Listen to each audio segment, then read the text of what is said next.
ఈ పోక్సో చట్టం అనేది అసలు ఎప్పుడు అమల్లోకి వచ్చింది సార్? అంటే 2012 నుండి పోక్సో చట్టం మనకు అమల్లో రావడం జరిగింది. అంతకంటే ముందు ఉన్నటువంటి చట్టాలు ఏంటి అని అంటే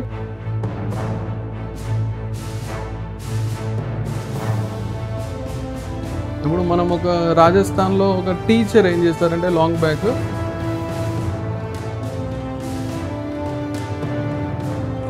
మామూలుగా ఒక అమ్మాయిని రేప్ చేసిన వ్యక్తి ఎవరైతే ఉంటారో వాళ్ళు ఆల్రెడీ కేసు అయిపోయి ఎఫ్ఐఆర్ నమోదై కూడా కోర్టు వరకు వెళ్తారు.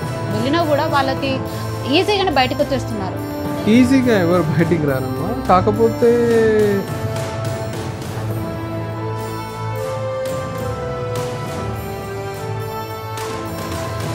పోక్సో చట్టం వచ్చిన తర్వాత కూడా అంటే కఠినమైన శిక్షలు అనేవి మనకు ఉన్నాయంటారా? 100% కఠినమైన శిక్షలు ఉన్నాయి.